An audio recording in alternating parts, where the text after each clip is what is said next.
tardes, Facultad de Derecho, Facultad de Ciencias Políticas. Estamos innovando en este, digamos, espacio de Homo Politicus porque tenemos pocos videos, ¿verdad?, que son propiamente nuestros. ¿Y cómo lo vamos a hacer? Pues engalanando el programa con Yosimar, que es de Imaginaria Jurídica, y nuestro invitado Abraham Miranda para platicar sobre política y cine. ¿Cómo están? Buenos días, Lupe. Gracias por invitarnos. Gracias por invitarnos a este experimento que esperemos salga algo productivo. Este encuentro entre el cine y la política, de por sí ya problemático a nivel académico, pero a nivel de conversación creo que puede prestarse para muchos análisis y muchas opiniones encontradas. Sí, de hecho estábamos platicando en off un poco sobre cómo abordar el tema y bueno, salieron aquí nuestras filias más profundas, ¿verdad? Porque estábamos hablando en un principio que para hablar de política dentro del cine no necesariamente se tiene que hacer explícito de que se está hablando de eso. Y yo les voy a dar así como que el ejemplo que yo encuentro a la mano. La película esta de la Guerra Mundial Z. Yo la primera lectura que le encontré fue: vamos a reivindicar el papel de Naciones Unidas y vamos a justificar por qué los israelíes son cerrados. Porque precisamente por esa razón no quieren que nada, ni nada, refiriéndonos al tema este de los zombies, que implica propiamente la integridad territorial, los vaya a perjudicar. Yo encontré, digamos que, fíjate, en una película, digamos, comercial, banal, esa lectura. Reivindicar a Naciones Unidas, justificar ciertos conflictos internacionales. Y bueno, digamos que ese fue así como que el ejemplo que se me viene ahorita a la mente. Pero ahorita Abraham, estaba comentando algo, pero me gustaría que entraras al tema. Híjole, tocaste un tema muy, muy padre con esta película de Guerra Mundial Z, porque tú le diste un punto de vista. Te voy a dar otro punto de vista que me dijeron algunos compañeros ya discutiéndolo, que hablaban que los héroes ahí de Israel y Estados Unidos. Ajá. Ese es un ejemplo. Y que Rusia estaba en la sombra, ¿no? Ahora, vámonos a lo que está detrás, ahora cinematográficamente, y vamos a ver cómo lo ocupamos, ¿no? En realidad, la película se tuvo que filmar más de la mitad otra vez. Porque la película era aburrida.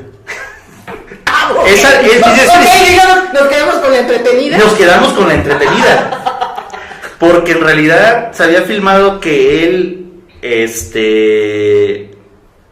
llega al barco, cae su avión, lo dan por muerto, su esposa se casa con el piloto del helicóptero que los rescata, él se queda en Rusia atrapado, se vuelve un héroe durante años, regresa a California a recuperar a su esposa y ahí termina el libro.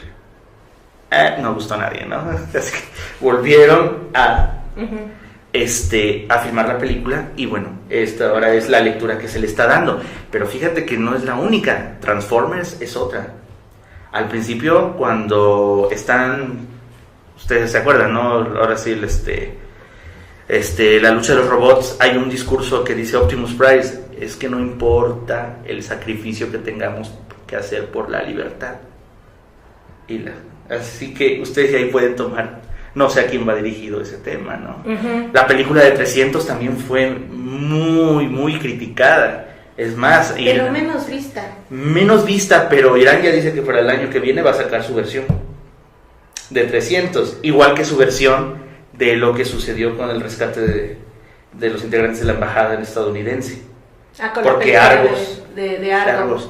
Y fíjate que eso es muy padre, porque nos están dando Argos, 300, Transformers, Guerra Mundial Z, nos están dando un panorama de la actualidad, sin estar plasmándonos esta realidad que estamos viviendo.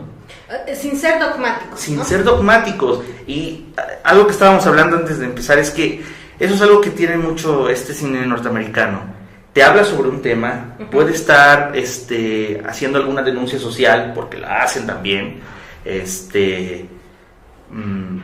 por ejemplo, siriana, sobre el poder de las petroleras, pero te lo cuenta entretenido. Y en ese momento tú terminas de ver el mensaje político al final de la película. Para el grueso del público, pero se entretuvo. En cambio aquí en México, estabas comentando, ¿no? Traemos esa carga que si hablamos, cuando vamos a hacer porque lo han dicho, vamos a hacer cine político. Y vamos a denunciar. Y vamos a hablar sobre el poder, cómo se ejerce. Y lo plasman tal cual, no lo diluyen para la gente. Y eso es algo muy importante, y eso también sucede mucho en América Latina, ¿no? Bueno, en el caso de México, yo no sé, aquí me gustaría tener más la acotación también de Yossi. Creo que hay 3 películas que yo considero emblemáticas en cuanto al manejo del tema de política nacional. Una es Río Escondido, con obviamente María Félix como protagonista. La otra es Canoa, refiriéndonos a la trascendencia del problema del 68, porque estamos hablando de una situación en coyuntura local. Y la tercera que puedo comentar es La Ley de Herodes. Creo que dentro del cine mexicano considero que esas 3 tienen que ver exclusivamente con este manejo del tema de política nacional, porque en un momento era posicionar al gobierno como el gran benefactor, como el que va a llevar el progreso a todas las poblaciones del territorio nacional, con el discurso educativo, en este caso Río Escondido. Por el otro, hablar de Canoa, estamos hablando de tratar de asimilar la trascendencia que llevó el movimiento del 68 y sacarlo de lo propiamente del contexto de la ciudad capital, porque esto repercutió más allá del Distrito Federal. Y en el caso de La Ley de Herodes, bueno, es ya descararnos en cuanto a la crítica y ya asumir que México estaba preparado para la autocrítica y para precisamente esto, el ventilar cuestiones de política que, bueno, se sabían, pero que el hecho de que se mostraran en el cine, pues como que traían otro visto, ¿no? Otro viso bueno, estamos asimilándolo y lo aceptamos y nos reímos de eso, ¿no? Bueno, hay varias cosas que valdría la pena comentar. Primero, tendríamos que entender que el cine, al final de cuentas, es un discurso que tiene la finalidad de comunicar a través de estas herramientas visuales, sonoras y una trama que viene sosteniendo todo esto. Y también que no es lo mismo hablar de las políticas del cine que la relación de la política con el cine. Esos ejemplos que han mencionado creo que valen la pena de analizarse por separado, porque al final terminan mostrando como la perspectiva o lo que entiende un director por realidad, que eso sería fundamental. Quisiera pensar en otras 3 películas distintas. Quisiera pensar en la película de El Limonero, esa película israelí. Quisiera pensar en un documental más reciente, El Violín, mexicano. Y quisiera pensar quizá en la película de Río Escondido, que al final las 3 películas tienen una finalidad estética que no debería olvidársenos. La política no puede evadirse, no puede eludirse. Creo que la política, más que como tema, es como una especie de contenedor. Creo que en el momento en que una película refleja relaciones humanas, relaciones de poder, relaciones con un sistema político o social, está ya hablando de política. De ahí que estas 3 películas tengan una finalidad concreta.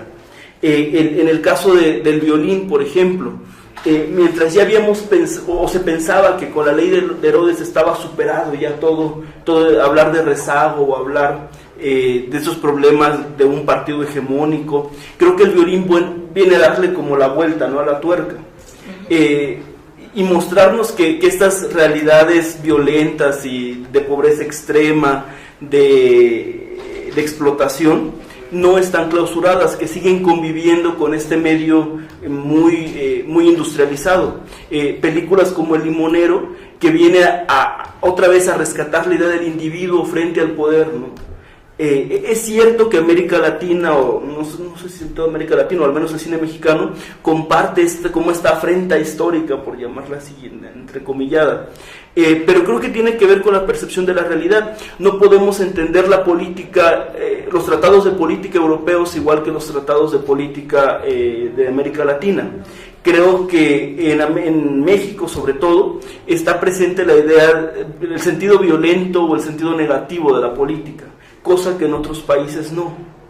En el caso de Estados Unidos, que pretende siempre ser una una nación con la vista hacia el futuro, que no tiene políticas revisionistas, no está siempre clavada en el pasado como nosotros, pues obviamente su cine también tiende a eso, aunque sí está mostrando sistemas políticos. Bueno, fíjate que hay algo muy interesante. Hay muy pocas películas mexicanas que hablan sobre el futuro de México. Eso sí es cierto. Siempre estamos hablando sobre el pasado, tratando de... Y eso es un gran problema también, y eso afecta al cine y a la política. Porque cuando el cine mexicano quiere hablar sobre el pasado, quiere a fuerzas desenmascarar y mostrar la realidad, que como tú bien lo dices, es muy distinta a la visión que tiene un director y cómo la quiere plasmar. El guionista también es una parte importante, que eso casi nadie se acuerda de los guionistas. Que hay una gran discusión de quién arma una película, si el guionista, el director, etcétera. Pero del dinero. a veces ahí hay, ¿no? Ejerciendo el poder. Y es responsabilidad de aquel que empieza a escribir el guión empaparse de eso, pero tenemos un gran problema de querer, no, es que ahora sí voy a destapar el hilo negro. Y eso es atrasarnos un poco. También queremos, por ejemplo, el atentado. No le gustó a nadie. Habla sobre el poder, el porfiriato, cómo estaba la época. Y para dijeron, es que no es realista. No me gustó porque es realista. No tiene que ser realista. El infierno. Le gustó al público. A muchos críticos no, pero es que lo agarra de guasa. Enaltecen a la figura del narcotraficante, pero fue una manera de hablar de ese momento que estamos viviendo de manera más laxa, que no sea tan cruda. Cada momento, cada época tiene una política distinta. En los 50, que es por ahí que está Río Escondido, estaba también, hablábamos, las divorciadas, ¿no? ¿Qué estaban haciendo en los 50? Estaban hablando de que teníamos que ser nacionalistas, y también te estaba condicionando una forma de comportarte en esa sociedad. Y ahora que hablas de las divorciadas, pues también el tema del voto de la mujer, ¿no? De cómo se transformaba el papel de la mujer dentro de la sociedad cuando estaba relegada solamente a la función netamente nuclear de la familia. Y cuando se da esta película y empiezan a surgir otro tipo de situaciones, como por ejemplo cuando se graba María Isabel, entonces estás hablando del papel protagónico de la mujer para tomar decisiones. Y todo tiene que ver, aparte precisamente de que se da la aprobación del voto de la mujer. Entonces es así como, vamos a hablar de el papel de ellas dentro de la sociedad, pero vamos a mediarlo, vamos a matizarlo y que no se vea que estamos enalteciendo la figura femenina, ¿no? Como que yo entiendo, en el caso de que comentabas de las divorciadas, y yo comenté María Isabel, así lo entiendo, ¿no? Vamos a matizar cómo va protagonizando ciertos aspectos de la sociedad, pero no le vamos a empoderar, ¿no? Como es la palabra de moda actualmente. También aquí tiene que ver la función del cine. A lo mejor también nos hemos equivocado. Pensamos que la función del cine es educar, y no es cierto. No. Cuando pensamos al cine como educador es una cosa atroz. Pensaría en la película, la última adaptación de Troya, por ejemplo. Pensaría en la película de La Dama de Hierro. Dos cosas totalmente distintas, pero que tienen que ver con esto. Si nosotros pensamos que los niños o los adolescentes van a aprender o van a entender la idea de la Odisea a través de esta película, pues estamos mal. Si lo queremos ver como un producto de la recreación, un acto lúdico, una reinterpretación del pasado, una apropiación, pues es una película que vale la pena verse, ¿no? Igual la película de La Dama de Hierro. Si nosotros queremos conocer la historia de Inglaterra, pues obviamente no la vamos a aprender viendo esta película, pero si queremos tener una diversión o recrearnos un rato, pues obviamente cumple su función esta película. Sí, mira, más que, bueno, no eso, algunas naciones lo tomaron como algo educativo, y por ejemplo, no olvidemos Stalin, era un gran amante del cine. Él decía que de las 7 bellas artes, esa era la que más le funcionaba para controlar al pueblo. Y el cine que se hacía, además de enaltecerlo, porque es lo que le hacía a su figura, ya ves que cuando después vino Khrushchev, que le llaman el deshielo de Khrushchev, y que la desinstalización que hizo de quitar la figura, el cine era uno de sus mayores instrumentos. Es más, y ahí hubo un choque, porque recuerdan ustedes cuando se formó el Comité de Actividades Antiamericanas, ¿no? Se hacía la revisión de los guiones y no podía sacar a un europeo oriental sonriendo, porque eso quiere decir que la vida de ellos es aceptable y es alegre y podría afectar la vida y la forma de pensar del americano. Ahora recordemos cómo empezó el cine. O sea, el cine es como cualquier otra arte. El Tartufo tiene mensaje. Bueno, todos tienen mensaje, pero por ejemplo, las pinturas de Goya. Ahora el cine empezó para algo para las masas. Era barato. Las demás artes eran, pues, vamos a la ópera, claro, ¿no? Y nadie podía acceder, ¿no? Vamos a la galería a ver las pinturas. Pero el cine empezó mostrando la gente saliendo de la fábrica. El tren, que todos se asustaron, la llegada del tren, que fue la primera. Cosas cotidianas en México, la cabalgata de Porfirio. O sea, exacto. O sea, veamos cómo empezó. Fue evolucionando a entretenimiento y después fue evolucionando a instrumento. Sí, claro, y en México no se nos debe olvidar, ¿no? Lo que se conoce como la época de oro del cine mexicano obedece también a un discurso educativo, ¿no? El cine del Indio Fernández, todo este cine grandilocuente, en concordancia, por ejemplo, con la pintura mural, ¿no? Que tenía claramente la función de educar. Y creo que ahí se pierde muchas veces el discurso. Tocas algo muy importante ahí, la época del cine de oro mexicano. Recordemos que el cine de oro, mira, México tuvo grandes adelantos en el cine, adelantándonos siempre a los estadounidenses, como en el sonido. En los 30 nosotros teníamos el mejor sistema de sonido portátil inventado por un mexicano, pero llegó la Segunda Guerra Mundial. Entonces Estados Unidos tenía que cambiar el dinero que entraba para las películas para la guerra. Así que necesitaban un aliado ideológico. Pensaron en Argentina, pensaron en Brasil y pensaron en México. Pero Argentina estaba más a favor de los nazis. Brasil no fue considerado por la lengua, pero México era muy cercano. Y en esa época México empezó a crecer, a crecer, a crecer. El cine mexicano se veía en todo Sudamérica, Centroamérica, el Caribe, en la España franquista se veía el cine mexicano. Y era una parte, y íbamos evolucionando. Termina la guerra y Estados Unidos vuelve a retomar otra vez el cine, porque el cine de esa época era dedicado a la guerra. Casablanca es un gran ejemplo, y nosotros estábamos ahí, ¿no? Fue creciendo otra vez y nosotros fuimos quedando, y esa fue parte de una política. Nosotros lo supimos aprovechar muy bien. Nos enaltecimos, fuimos grandes, hicimos grandes reflejos de nuestra sociedad, la comedia ranchera, el drama, el nacionalismo. O sea, hubo grandes representantes de nuestro cine, ¿no? Pedro Infante, Tintán, etc. Pero fue consecuencia de, ¿no? O sea, todo está... Sí, y habría que pensar, bueno, que toda esta época el cine evita hablar directamente de política, ¿no? Creo que es uno de los grandes lineamientos, o al menos en el sentido negativo.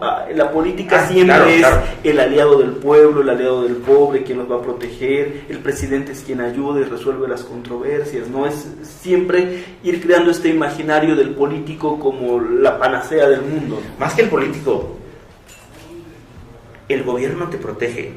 Todo lo que estamos haciendo es para llegar a un mejor futuro. Río Escondido es un gran ejemplo, ¿no? Ahora sí nos están, ¿cómo se llama? Nos están educando. Sí, pero por ejemplo hay una vuelta a la tuerca, no sé, pienso en los 70s, más o menos en los 80s, donde ya no son las grandes empresas las que producen cines y empieza a producirse el videohome, por ejemplo. Fíjate que ahí, los 80s. Fíjate que antes de eso yo me iría a Los Olvidados. Porque Los Olvidados se salió de todo ese esquema de México bien bonito. México es aquí la perfección y todo. También nos podemos ir a Hombre de Papel con López Tarso. Ya no te está reflejando un México muy bonito. Ya te está empezando a mostrar una crudeza que no le gustó a muchos. Y el problema fue que después el gobierno retoma el cine, lo empieza a financiar.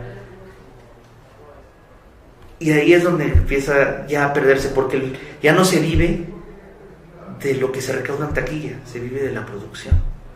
Esto a la larga no fue como que todo el mundo se echaba así para atrás como diciendo, bueno, el gobierno me va a dar dinero para hacer películas y las películas que yo quiera van a salir financiadas, así le eche ganas o no le eche ganas. Y por eso empezaron con el cine de ficheras y empezaron a experimentar con otro tipo de temas que después decían, bueno, ¿y eso quién lo va a ir a ver, no? No, como que no lo fueron a ver. Claro que sí. Bueno, no, o sea, fue un cine pero muy... a ver, mire, sí, ¿esas películas fueron a festivales? No, El Bulto, sí. Pero no era claro. Pero no es fácil. Mira, algo muy importante. El cine también entretiene. No hay bueno, esa es su finalidad. Es su finalidad. Ajá. No de todos, como hablábamos, ¿no? Pero es su finalidad y se entretiene. Y salieron muchas figuras, vamos a decirla, míticas del submundo, ¿no? Como Sayas, Rafael Inclán, o sea... Del submundo. No, o sea, es un cine de ficheras que sí se vio, que sí lo veía la gente. Sí, digo, también las lechería. Las películas de Hollywood tampoco van a festivales y eso no les quita que sean películas muy vistas y con una producción muy... Bueno, a lo que voy es... ¿qué tanto esto de estar financiando perjudica o no? Bueno, eso ya es ya es otro tema muy espinoso. Bueno, pero te voy a decir algo. En esa época, más que por se dice, ¿no? Era un cine hecho para las masas, para tenerlas controladas, entretenidas, etcétera, ¿no? Vámonos al otro punto. Hagamos muchas películas con poco dinero y podamos producir, ¿no? ¿Ves? Ahí hay dos vertientes. Una que nos puede decir, no, es que era para tenernos ahí bien talladitos, no decir nada de ¿no? Vemos a las ficheras acá todas, ¿no? La otra, desde el punto de vista, tenemos poco dinero, producimos muy rápido, hagámosla, 5 semanas de filmación, vámonos, ¿no? Andrés García, bien galán, etcétera, ¿no? O sea, digo, es un ejemplo, son dos vertientes, ¿no? Ahí podemos tomar desde el punto de vista político o desde el punto de vista de cómo estaba la industria en ese momento, ¿no? Un aspecto aquí que quisiera resaltar y quisiera detenerme es la idea de en qué momento la pobreza deviene en folclore y el cine pierde como tal la eficacia de denuncia. Pienso, por ejemplo, en Los Olvidados, que Los Olvidados no deja de ser una gran denuncia, pero al final termina valorándose más por el valor, por la cuestión estética que por el tema. Pensaría, por ejemplo, se habla que el gran renacer del cine mexicano es con esa película de Como agua para chocolate, ¿no? Hay quien dice que con esto se activa otra vez el cine con mucha producción, con gran alcance, con grandes pretensiones, ¿no? Pero el mostrar estas cosas termina solamente en quedarse en estampa.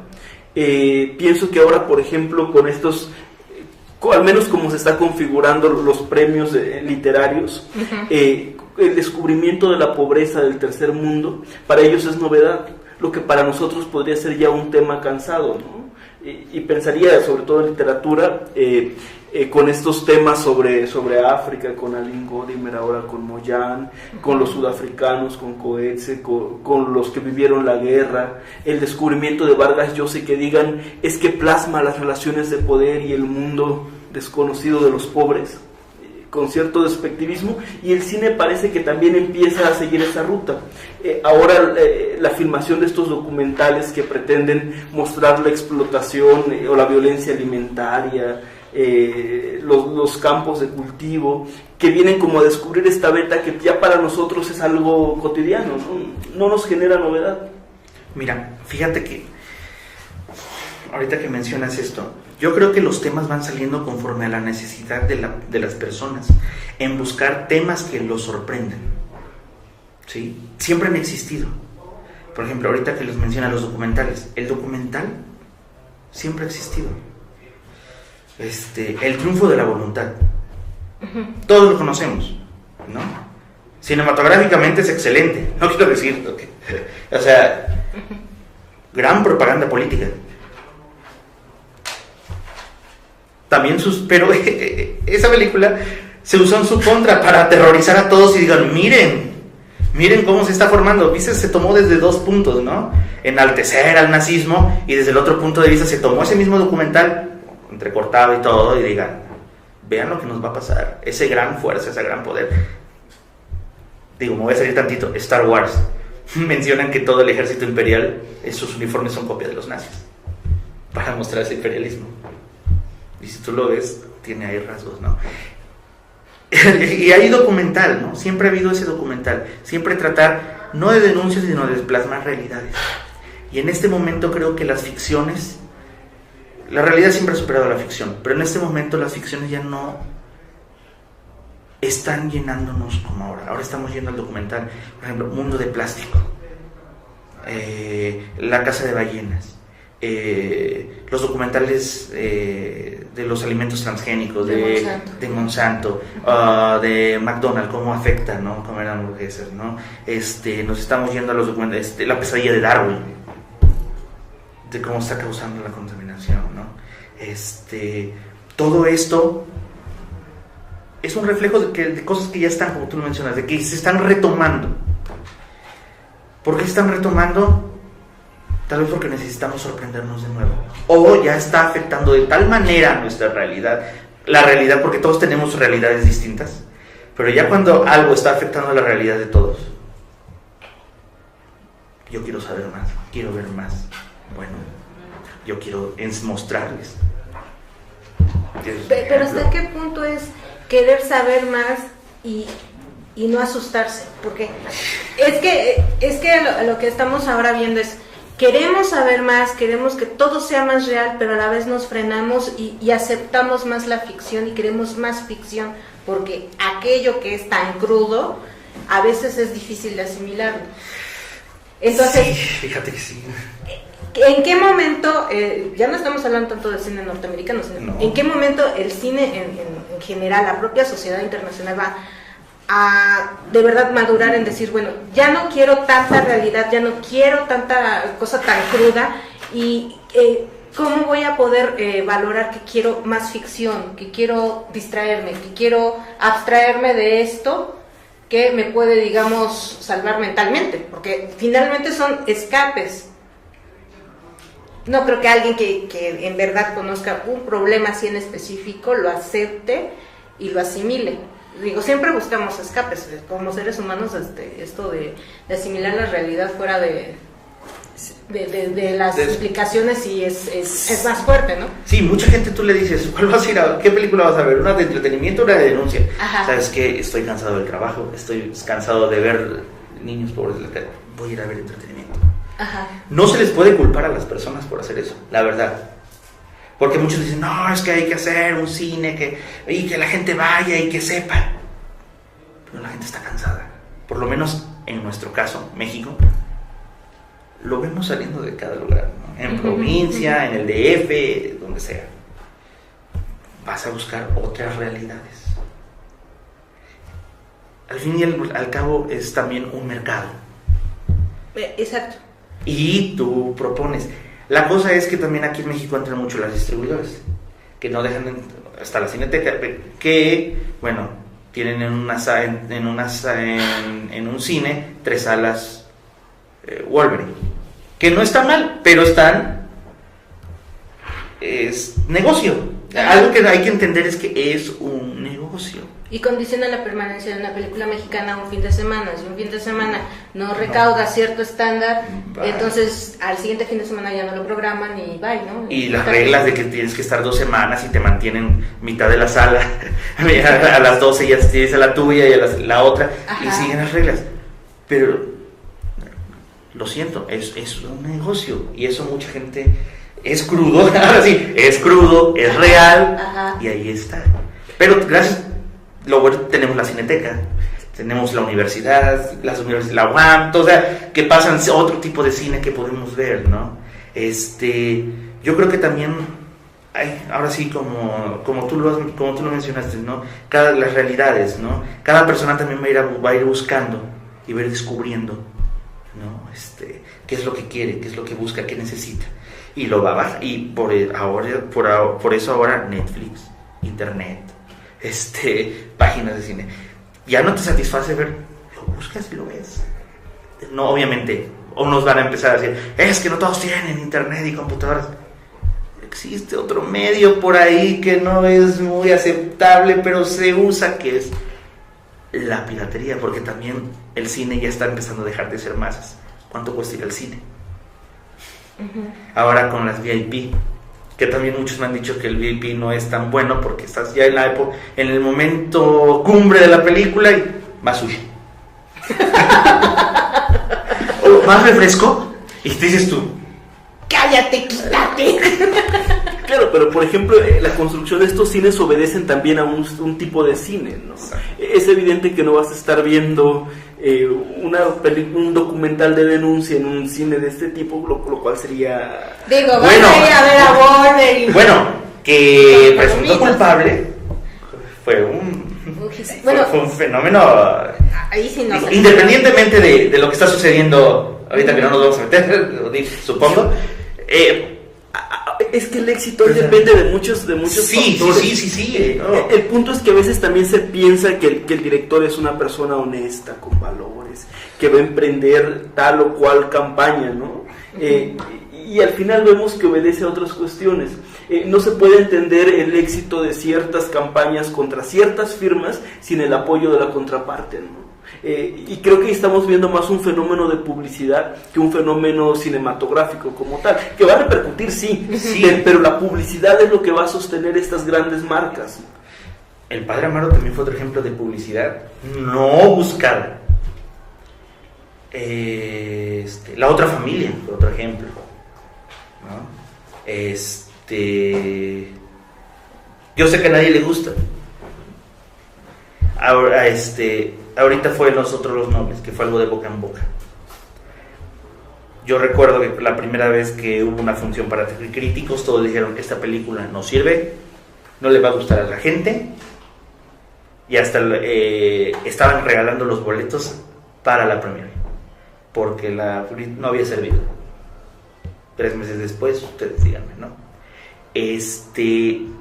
Sí, no estoy... El cine, como dije, es negocio también. También vas a buscar temas que levanten ámpula para llamar la atención. No funciona siempre. En ocasiones hasta son películas agresivas.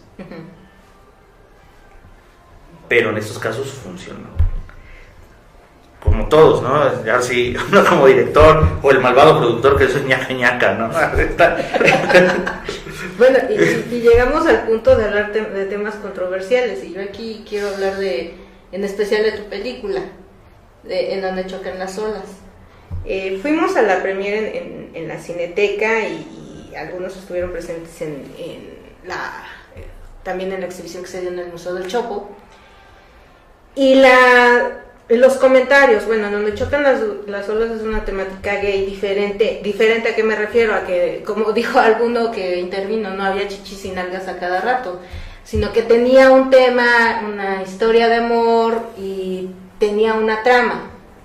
Creo que muchos de los asistentes fue lo que agradecieron, ¿no? De parte de los que estuvimos ahí presentes, pero lo que te iba yo a preguntarte, fuera del Festival Mix y fuera de otro tipo de círculos donde se ven y se proyectan ese tipo de películas que a veces para muchos son muy fuertes, ¿Qué es lo que va a pasar con este tipo de temas? ¿Van a seguir excluidos? O sea, ¿van a seguir así como que en ciertos festivales solamente? ¿O ya la sociedad mexicana estará preparada para que ese tipo de temas también se proyecten en cartelera comercial abierta?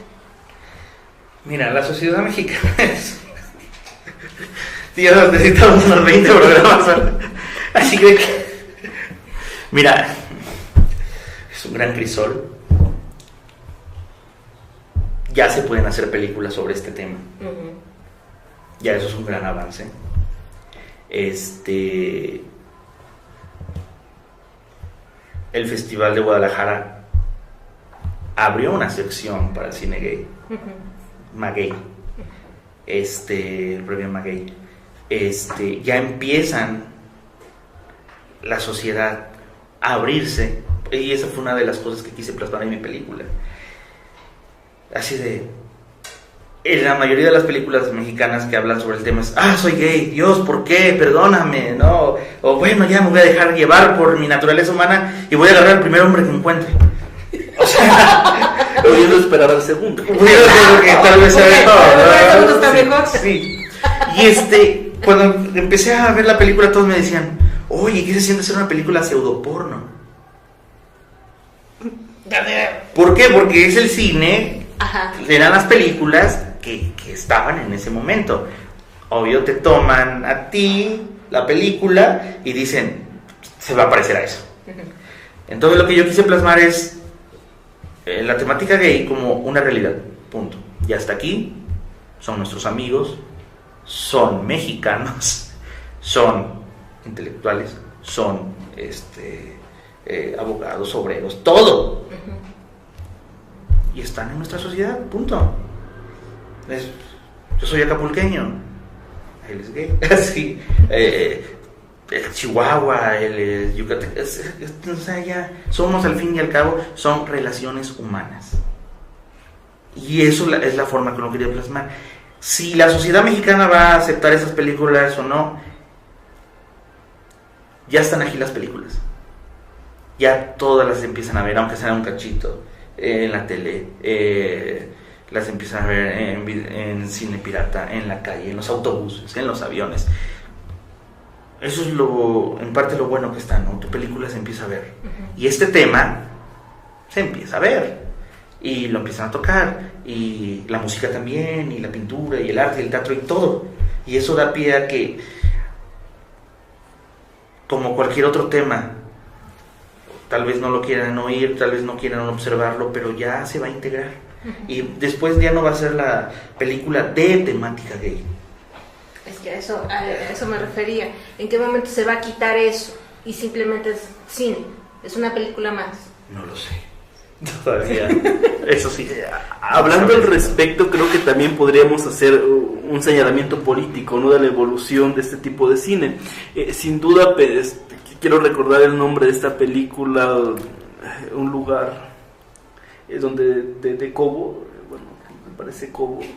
El lugar sin límites. El lugar sin límites, digo, que siempre va a ser icónica del cine. Sí. Quisiera pensar también en Doña Erlinda y su hijo de Hermosillo. Claro, sí. Uh-huh. Quisiera pensar en este documental ya más reciente, el de Amor Chacal. Insertarlos como en esta tradición, que ciertamente pues cada beta del cine va forjando sus propios íconos, ¿no? Y quizá esa era la novedad en los años, el lugar sin límites es de los 80s o finales de los 70, ¿no? Finales de los 70. Causa esta conmoción, ¿no? Y se vuelve un cine de excluidos, un cine que tenemos que ver siempre escondidas, con la televisión bajita, porque nadie se atreve a decir estoy viendo esta película, ¿no? Los mismos personajes son personajes que están fuera de la normalidad. Aquí el problema o el asunto central es que la temática gay está tan presente en la sociedad que está en un proceso de normalización. Cuando ya hay una legislación, al menos en ciertos estados, que legitiman estas uniones, uh-huh, deja de ser escándalo, aunque exista una minoría escandalizada. Entonces la normalización es tal que ya las películas no generan cierta novedad, sino por el efectismo que buscan a través de estas estéticas demasiado abiertas hacia el desnudo, ¿no? No sé, creo que por ahí va la cuestión. Ciertos directores casados con la temática piensan que dejar de este tipo de escenas es perder el público, porque al final el cine gay, más que ser un cine de denuncia, es un cine que busca, o bueno, así se ha concebido, que busca como distraer el ojo, ¿no? Como un desfogue, ¿no? Sí, que blinda en lo pornográfico. El problema de la normalización, o la cuestión de la normalización, es que el cine tiene que buscar otras maneras de legitimarse, de afianzarse, hacerse de un público diferente, un público que ya no esté focalizado en el público gay, ¿no? Que ya no sea el morbo de esperar a qué hora se van a besar, a qué hora se van a encerrar en el baño, o a qué hora van a esconderse abajo de la cama, ¿no? Sino un cine que busca legitimarse a través de su historia, a través de los alcances técnicos, a través de la actuación, pero que ya no es solamente gay, sino que es un cine más plural, y creo que sí va hacia eso. El problema es que también muchos festivales o muchos circuitos, en el afán de esta reivindicación histórica de los derechos, siguen etiquetando todavía un cine que pudiera ser más abierto, ¿no? Un cine, porque después vamos a tener un cine transexual, un cine lésbico, netamente, que ya existe en ciertos festivales, ¿no? Un cine bisexual, pero creo que la cuestión no va por ahí, sino verdaderamente buscar lo que es el cine, ¿no? Y cuál es la óptica cinematográfica. No, y en las mismas categorías de los festivales gays, cuando llenas tu convocatoria de tu película, es gay, es lésbica, es transexual, es bisexual. O sea, ya sabes, para ver qué premio ganas, ¿no? Mi película es asexual porque no se reproduce entre ella. Todo lo contrario al cine de terror, que ellos buscan hacer sus festivales para hacer acá especiales, ¿no? Y yo creo que, mira, también hay un factor. En la sociedad mexicana siempre ha habido una discriminación silenciosa. Bueno, yo sé, una discriminación de closet. Ya a veces hasta nuestros comentarios, algo que aprendí haciendo esta película, está implícita en nuestra descripción, o sea, en los chistes, que digo, tampoco creo que sean tan malo no contar chistes, pero porque ya sería como volvernos muy marciales, sí, pues, sí, ¿no? Digo, el chiste también sirve, es parte de nuestra sociedad y es parte de la característica, pero bueno, ese es otro tema. Pero siempre ha habido una discriminación. Los mismos festivales al ser, y creo que hay, como tú lo dices, siempre ha habido una tradición de este cine, la reivindicación, pero también hubo un problema con el que tocó la victimización. Victimización, La victimización, sí, una de ellas nos tocó en el cine, ¿no? Es que tú estás hablando de la homofobia. Sí, claro. Porque no acaban, esta pareja en la película no acaba bien, y la otra sí. No quise ver ese punto de vista, ¿no? O en otra, en Playa del Carmen, que tuvimos público extranjero, me dice, no, es que esa discriminación que ustedes pintan solo pasa en México y no en Cuba. Por Dios, en Cuba es el primer. Yo soy cubano y allá no pasa así. Nada es más tu no visión, en casa. ¿Ves? Inconscientemente se busca, ahora sí, echar bronca, ¿no? Al final es una película que está mostrando mi punto de vista, porque yo también soy el guionista. Yo quise hacer esa historia, tú puedes pensar diferente, no te puede gustar. Y eso también es algo que tienen que entender los cineastas. No por hacer una película le tiene que gustar a la gente, y no porque busques levantar ámpula y no le gusta a la gente, por eso va a ser buena tu película. O porque digo, voy a hablar sobre este tema político. La gente va a decir, sí. No, ni siquiera nosotros sabemos si nuestra película va a ser buena o mala. Dicen, no hay ¿cómo se llama? Una vez alguien dijo, no hay ¿cómo se llama? Género cinematográfico, solamente hay cine bueno y malo. Depende también cada persona qué mensaje recibe de la película. Y eso es también algo muy importante. Es el problema de las clasificaciones. No sé, pienso si hubiera una película de vampiros donde un vampiro se lleva a un chico, ¿qué sería? ¿Cine gay o cine de vampiros? ¿No? Pero la cuestión de la clasificación creo que también está en el tema político siempre presente, ¿no? La excesiva especialidad nos lleva a estos fenómenos terribles donde ya no sabemos si si las capacidades son diferentes o realmente discapacitan, donde ya no sabemos cuál es el papel de la mujer, si es igual que el hombre, mayor que el hombre, o superior que el hombre. Creo que al menos a nivel teórico existe una confusión terrible, y el problema es que eso solamente termina reflejándose en leyes, no en conductas. La sociedad mexicana sigue sus propias pautas y sigue sus propias formas de expresar. Digo, hablar de discriminación en el lenguaje sería algo terrible, porque ya es algo que tenemos tan metido en el lenguaje de cada día, ¿no? Que sería evidente no utilizarlas. Ahora que leo que, por ejemplo, la Suprema Corte determina que tales palabras no deben pronunciarse, lo cual es una aberración. No puede hablarse de bullying como homosexual cuando eso, el arte de ser perras, como llamaba Monsiváis, es lo que viene a dar identidad al gueto, al menos en la parte fundacional.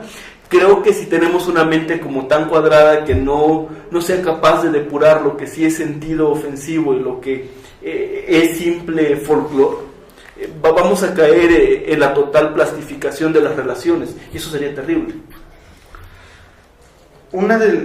¿Por qué se crean las leyes? Porque se hace el cine. Porque hay comportamientos, porque hay situaciones, y porque hay actividades que empiezan ya a ser comunes en la sociedad, y eso se empieza a plasmar. ¿Sí? Ahorita estamos en un momento en que hay que reivindicar a cualquier minoría o cualquier sector desprotegido. Tengamos cuidado de no llegar a ser todo tan marcial que voltear a ver a una chica después sea delito. Cuando no la estoy viendo morbosamente, me gustaron sus ojos. O me gustaron sus zapatos. Me gusta. O ¿dónde te lo compraste, amiga? ¿No? Ay, maldito, me está tocando, por ejemplo, ¿no? Y no saben qué es mi estrabismo, lo que me hace ver. Puede ser. Ándale, es estrabismo. Ya estamos. Y el cine habla mucho sobre eso. Sobre sociedades futuristas que tienen controlados y que la única solución es que todos pensemos iguales. ¿Quién decía? Lenin o Stalin, ¿no? Si no permito, las ideas son más peligrosas que las armas. Si no le permito tener a mis enemigos armas, ¿por qué lo he de permitir tener ideas? Digo, cuidado. Hay una época de la literatura y también del cine que se vivió con el boom latinoamericano, que pudieron unir denuncia política, o el tema político, el erotismo y cine con cierta calidad, ¿no? Pensaría, por ejemplo, en esta película basada en la novela de Vargas Llosa, La fiesta del chivo, ¿no? Donde está presente siempre la cuestión del sometimiento de la mujer, el erotismo, pero siempre también presente la idea del poder, del hombre que todo lo controla, o el hombre que quiere controlarlo todo, ¿no? Estos ejemplos hegemónicos. Y creo que es un cine que también, sobre el que poco se vuelve, ¿no? Y es importante porque también plasma ese tema de las dictaduras, que a nosotros nos resulta lejano, ¿no? Pero que al menos los escritores y, bueno, los guionistas de hace... Y tan cercano para nuestros hermanos del sur. Por ejemplo, La muerte de León, que está basada en un libro de cómo van a matar a un dictador isleño, y da un ejemplo, ¿no? De que el dictador es muy popular, le gusta, viene un chico educado en Estados Unidos para matarlo y sustituirlo, y al final el dictador triunfa, ¿no? Y al final el que lo mata es un violinista que está tocando una pieza que le gusta. No sé, creo que no está tan alejado de nuestra realidad, ¿no? Pero está en un país ficticio. Es ficción, está basado en una novela y luego es película, quiero aclarar, ¿no? No estábamos hablando. Mira, yo creo que el cine, México, Centroamérica, Sudamérica, todos hemos vivido cosas distintas, ¿no? Dictaduras, partidos dominantes, guerras, voces inocentes es un ejemplo, ¿no?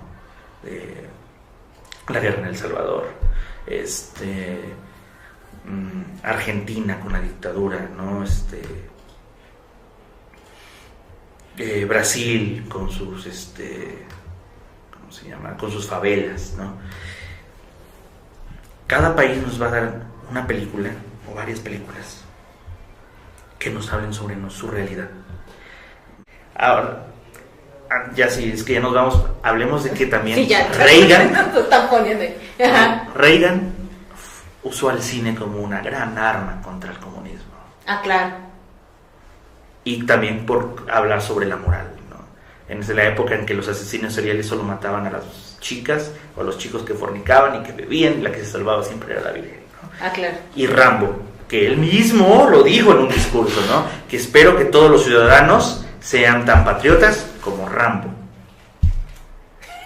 Si eso no es usar una película que muchos dirían que es hueca o de entretenimiento, que deberían ver Rambo 1 y vean el mensaje que está, que es antibélico y habla de cómo los soldados llegan y él dice en su frase, allá yo era alguien que manejaba equipos de millones de dólares, tenía responsables y aquí ni siquiera me dan un trabajo en una gasolinería. O el otro caso, Rocky, de ser una historia de supervivencia, de superación personal, se volvió un instrumento. Se volvió un instrumento también para el discurso anticomunista, ¿no? De la segunda o la tercera. En la 4, que derrota a Iván Drago. Iván Drago era la perfección comunista, sin pensar, una máquina de pelea contra alguien que tenía voluntad, espíritu y luchaba por una razón, ¿no? Y que representaba y que el capitalismo. Y que al final se hizo un discurso en Moscú, en Navidad, que es, bueno, ahorita nos reímos, ¿no? Por el momento así, y todos, ¿no? Pero ese es uno de los grandes ejemplos del cine y la política, ¿no? O sea, irá para más esto, ¿no? Sí, yo creo que tendremos segunda parte porque nos quedamos con muchas cosas a veces. Ya no iba en el tintero, en la punta de la lengua. Entonces, cosas tan importantes como por ejemplo la descentralización de las producciones, ¿no? Ya no solamente es Hollywood quien provee de películas, sino que ya existen otras empresas. En el caso de México ya no solo depender de IMCINE, sino la producción independiente. Creo que eso también daría para muchas cuestiones, pero bueno, lo bueno se termina siempre. Exacto, y los dejamos ahí picados para el siguiente episodio. Muchísimas gracias a todos. Gracias Yosimar, gracias Abraham. Gracias a ustedes porque si quieren pónganle painting a la gordita que tienen de este lado, pero pongan atención al tema. Y vean cine, de todo, de todo. Aunque sean piratas. Gracias. Gracias Mauricio.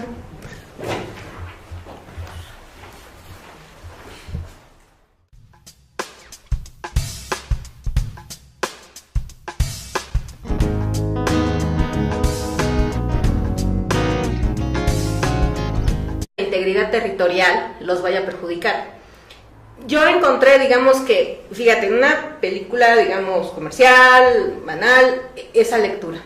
Reivindicar a Naciones Unidas, justificar ciertos conflictos internacionales, y bueno, digamos que ese fue así como que el ejemplo que se me viene ahorita a la mente. Pero ahorita Abraham, estaba comentando algo, pero me gustaría que entraras al tema. Híjole, tocaste un tema muy, muy padre con esta película de Guerra Mundial Z, porque tú le diste un punto de vista. Te voy a dar otro punto de vista que me dijeron algunos compañeros ya discutiéndolo, que hablaban que los héroes ahí de Israel y Estados Unidos. Ese es un ejemplo, y que Rusia estaba en la sombra, ¿no?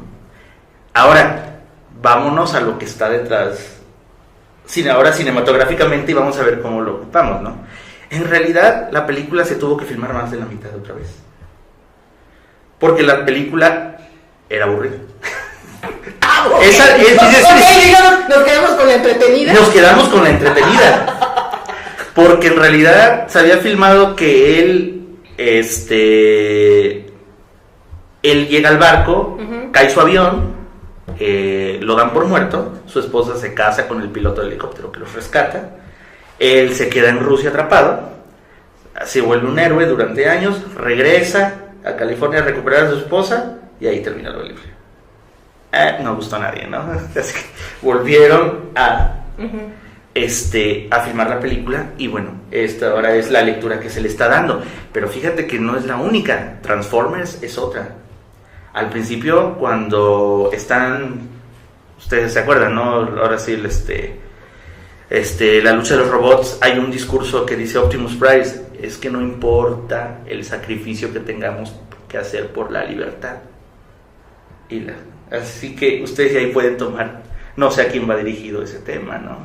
La película de 300 también fue muy, muy criticada. Es más, pero menos vista. Menos vista, pero Irán ya dice que para el año que viene va a sacar su versión de 300, igual que su versión de lo que sucedió con el rescate de los integrantes.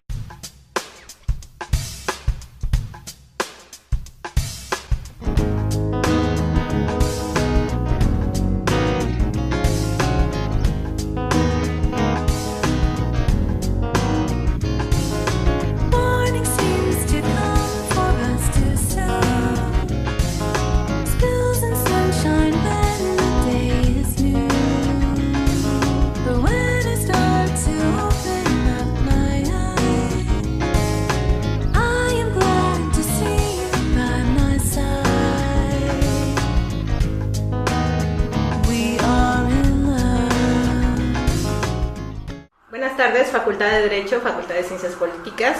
Estamos innovando en este, digamos, espacio de Homo Politicus porque tenemos pocos videos, ¿verdad?, que son propiamente nuestros.